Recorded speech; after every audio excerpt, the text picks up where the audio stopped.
Bonjour tout le monde, c'est Cédric, chauffeur VTC débutant à Bordeaux. Et aujourd'hui, je voudrais prendre le temps avec vous de dresser selon moi, les points positifs et les inconvénients à faire VTC.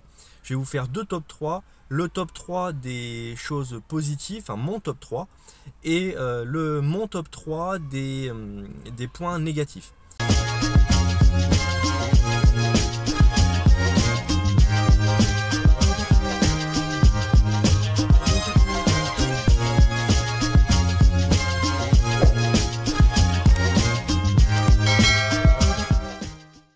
Comme d'habitude, si tu aimes ce que je fais, je t'invite à t'abonner à la chaîne. Ça me soutient, ça me fait plaisir. Vous êtes beaucoup à regarder, ça me fait vraiment très plaisir. Vous êtes pas mal à regarder mes vidéos, mais à ne pas être abonné. Alors pensez à vous abonner, c'est gratuit.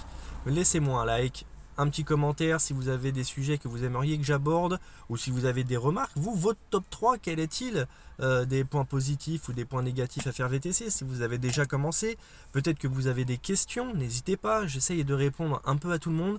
Bien sûr, je ne peux pas prendre le temps de vous appeler tous au téléphone. Certains me demandent sur Instagram, vous avez mon Insta en description.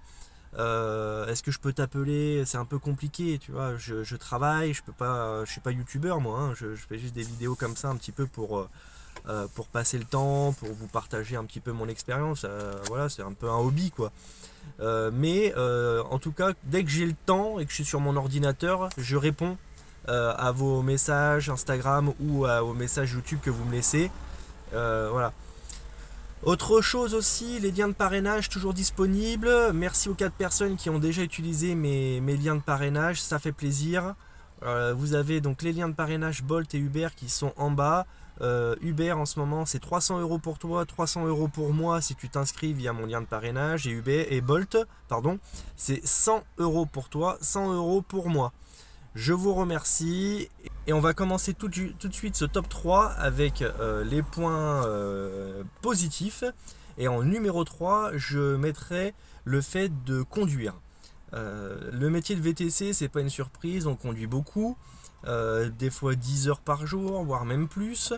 Et donc si tu n'aimes pas conduire, forcément ça va te poser un problème. Mais dans le cas contraire, si tu aimes conduire, eh bien, tu vas considérer ça vraiment comme un des points positifs. C'est très important puisque, par exemple, si tu as tendance dans des expériences professionnelles précédentes à avoir du mal à te lever pour aller au boulot, la flemme, etc. Eh bien, si tu aimes conduire, eh bien, le matin, tu vas voir que ça va être beaucoup plus facile pour toi de te lever, sachant que tu vas te lever pour aller conduire. Voilà. En numéro 2, je mettrai le travail en extérieur. C'est voilà, quelque chose qui convient pas à tout le monde. En tout cas, moi, c'est la première fois que dans mon expérience professionnelle que je travaille en extérieur. Avant, je travaillais dans des bureaux. Et le fait de travailler en extérieur, franchement, je trouve ça agréable.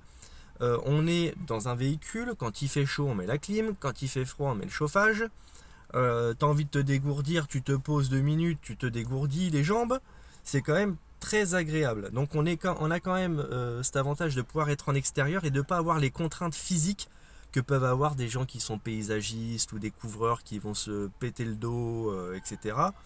Par contre, attention quand même, le métier de VTC, c'est un métier où tu es assis tout le temps dans ton véhicule et tu peux avoir des problèmes à tes articulations, genoux, épaules, dos. Donc il faut quand même associer ça à la pratique d'un sport et je te renvoie tout de suite à ma vidéo sur la pratique d'un sport. Pourquoi c'est important. Je mettrai aussi avec le fait que ce soit pas très exigeant mentalement. Disons que tu vois, t'as pas trop de soucis en étant VTC comme tu pourrais avoir dans des métiers purement administratifs. Donc ça aussi je le mettrai dans la même catégorie. Et mon top 1 des points positifs pour exercer le métier de VTC, c'est que tu n'as pas d'horaire. Tu es libre. Tu es libre en termes d'horaire, tu vas être libre dans tes choix, tu as ta société, c'est ton business, tu veux le faire progresser comme tu veux faire de la pub, tu veux faire du démarchage, c'est toi qui décides. Tu as un client que tu n'as pas envie de faire, tu le fais pas. Tu vois, tu es libre de tes décisions. T'es pas comment dire, soumis à la décision d'un patron qui va te dire quoi faire ou ce que tu peux pas faire, même si c'est pas forcément en accord avec tes principes. Là, c'est toi le patron, c'est toi qui décides, tu as tes propres choix, Tu veux travailler le matin, travaille le matin, tu veux travailler le soir, tu vas travailler le soir. Après, bien sûr, il y a les contraintes du métier qui vont faire que tu vas être obligé, si tu veux gagner ta vie, de travailler à certains moments de la journée. Mais tu as le choix. Voilà. Donc, numéro 1, le choix, la liberté. Et on enchaîne tout de suite avec mon top 3 des points négatifs à faire l'activité de VTC. Et je mettrai en numéro 3 ton permis de conduire. Ton permis de conduire il est en sursis quand tu fais VTC. Je m'en suis vite rendu compte en fait dès les premiers moments où tu exerces ce métier, tu t'en rends compte. Tu vas être en stress de perdre des points, de griller un feu rouge sans faire exprès. Tu sais, tu conduis tellement que griller un feu rouge, tu vois, quand c'est à l'orange, tu sais pas trop ça va passer. Ça va vite, tu as des radars sur les feux rouges, tu as des radars sur la rocade. Tu stationnes mal parfois et du coup bah, tu peux prendre une amende. T'as que 12 points même si tu es VTC. Donc vraiment c'est un des points qui va te faire un petit peu stresser et tout. Ton permis de conduire. Voilà. Tu as bien sûr la possibilité de faire des stages de récupération de points, etc. Mais quand même, voilà, c'est un point négatif pour moi. En numéro 2, je mettrai les charges. En fait, tu as beaucoup de charges quand tu fais VTC, si bien que si tu veux être rentable, il va falloir que tu aies une bonne maîtrise de la gestion de tes charges en fonction de ton chiffre d'affaires. Toi, tu peux pas faire n'importe quoi. Tu es patron, donc tu te dois quand même de faire attention à la balance chiffre d'affaires, charges.